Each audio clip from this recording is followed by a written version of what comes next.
This is Ruben Lowing. My leadership talk today. It is Monday afternoon here in McAllen, Texas. I have a new recruit, and I was calling her, and I was basically practicing my 7th step, and she's like, I'm asking her for referrals. And she's like, I might want to do this. She's about 10 years older than me, and retired. She's been a good saver. She's got it together. And right off the bat, I mean, she didn't do it the traditional way. She texted me some names of people that she knows that are her friends on Facebook, and her ex-husband, who she still has a good rapport with. Her friend who's a realtor, the Vietnamese lady, and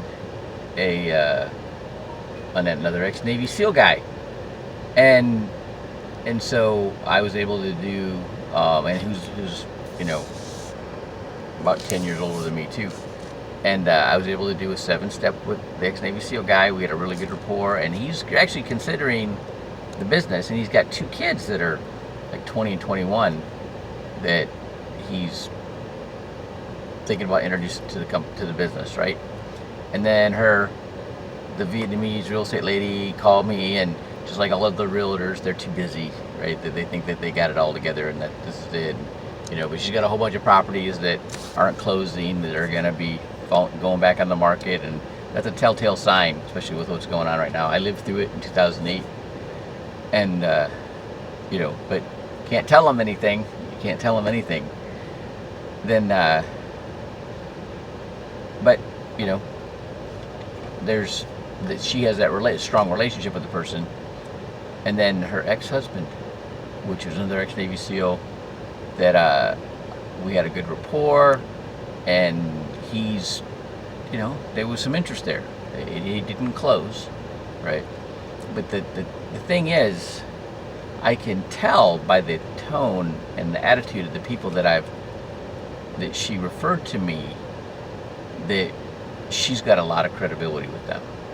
Okay, so then it's just, her numbers are going to be good numbers. So if she does the traditional way of 100 list, and then we figure out the top 25, and then we go to the 4 AMers, all right, she's going to have some really good success.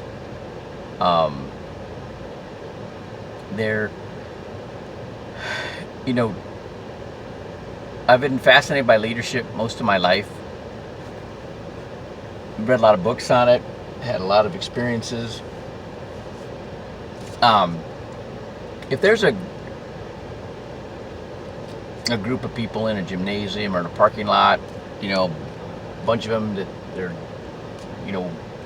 not really doing anything, just kind of hanging out, and somebody comes along with enough enthusiasm and says, "Come on, let's go!" the majority are going to follow to a point. And if you get those people that, and until the point where they determine this is where I want to go or not, then they're gonna, the ones that didn't move, the ones that stayed where they're at, that's another leader. Okay, and they've got their own plan, and they've got their own focus, and you have to go back to them, and if you can show them how to get to where they want to go by going with you, they'll lead from the front. But it's all about the communication. Okay, there's NLP, neuro-linguistic programming. 70% of the population is visual. If you don't give them something to see, you won't reach them. You can talk until you're blue in the face. The other thing is, they don't care about your ahs, ums, and you knows in your speech.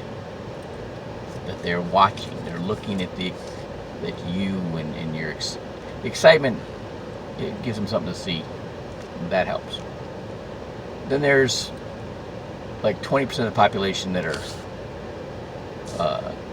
kinesthetic, so they weigh all their senses equally, and they'll internalize them, and how they feel determines how they make their decisions. So you kind of got to hit it all. You got to tell them, you got to show them, and you got to, let them touch something. Then there's like 7% of the population that are what's called auditory. I'm one of those, right? And I blame my mother, who was a teacher, and we lived 2 miles from school, and it would take us half an hour to get home because she had things to be saying. And if she drove too fast, she couldn't say it all, right? And she had me captive. But I don't care what your eyes are, as long as you're looking at me when you're talking to me. I'm listening to what you're saying. I'm listening to you. If you say, that looks good to me, or I see what you're saying, they're visual. I have to show them something. If I hear them saying, I feel you, or anything felt, okay, then that tells me they're kinesthetic. So I got to hit all the bases. I got to show them something. I got to tell them something, and I got to get them to feel something. And sometimes I have to do that emotionally with my words. Then there's the auditory, of course. You can talk to them, and they're listening for your tone. They're listening to whether they can believe you or not. Okay. Then there's the different personalities. There's a strong choleric. They're the leader. If you look at the characters from the Winnie the Pooh, the rabbit is a strong choleric. He's really bossy, and but he gets things done. And he moves fast. And he's the only one that can keep up with Tigger. Okay, and but they can be kind of harsh. Then there's Tigger's the popular sanguine. It's got to be fun and exciting. Right, I'm out of here. Then there's the melancholy, which they can get kind of negative. That's Eeyore, right? They know all the secrets, but they know all the problems, and they're sure going to tell you about them, and they get a little negative. Okay, but they know the answers. Then there's a phlegmatic, and these are the magic ones. They're kind of like a wallflower personality. They don't like attention, good or bad, but they're steady. If they have a goal, you can't keep them from their goal. You can't keep Winnie the Pooh from his honey. Not a tall tree, not bees, not a thunderstorm, not a cliff, not a tornado or a hurricane or a fire. Nothing can keep Winnie the Pooh from his honey. All right, but they don't move fast.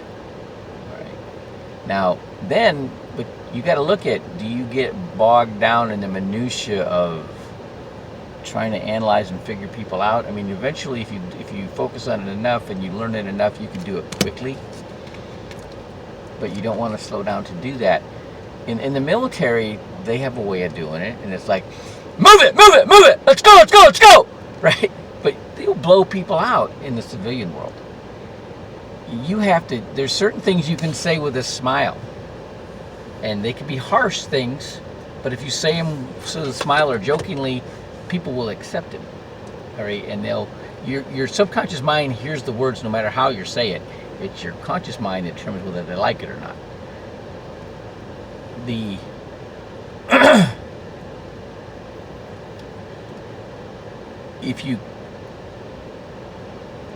In the school that I grew up in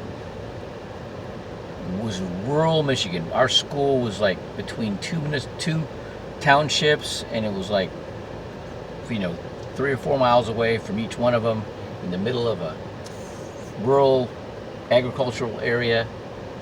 And if you had a good enough grade point average during deer season, you could choose to get the first week or the second week off of deer season.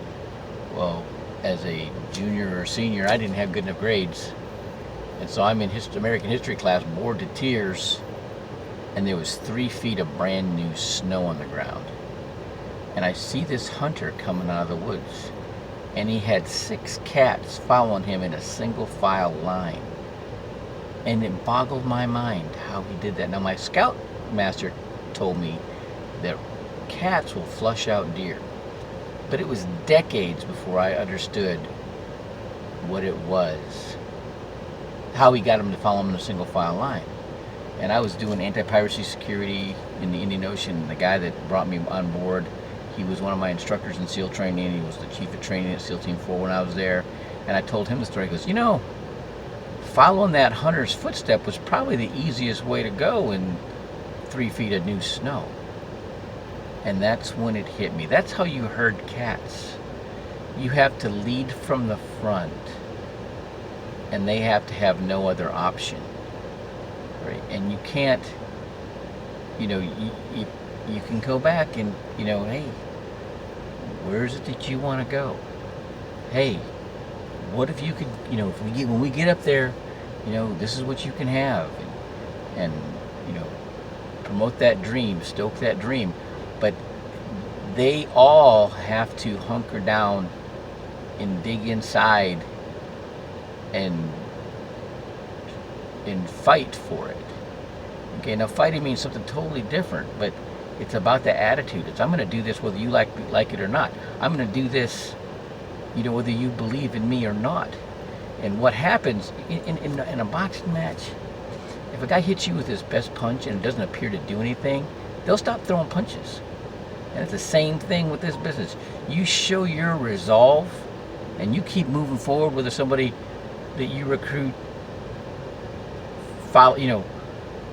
continues to follow you or not, they'll see you. If they see you quit because they didn't go with you, then they're like, it wasn't worth it anyways, right? But if they see you keep moving, they're going to start doubting why they doubted you. And everybody's got, that spark in them, and you have to, I don't know how to light it up. I know how to do it in me, all right? And if you're somebody that somebody's waiting on and you don't like it, that you're not moving, you look inside and light that pilot light, baby.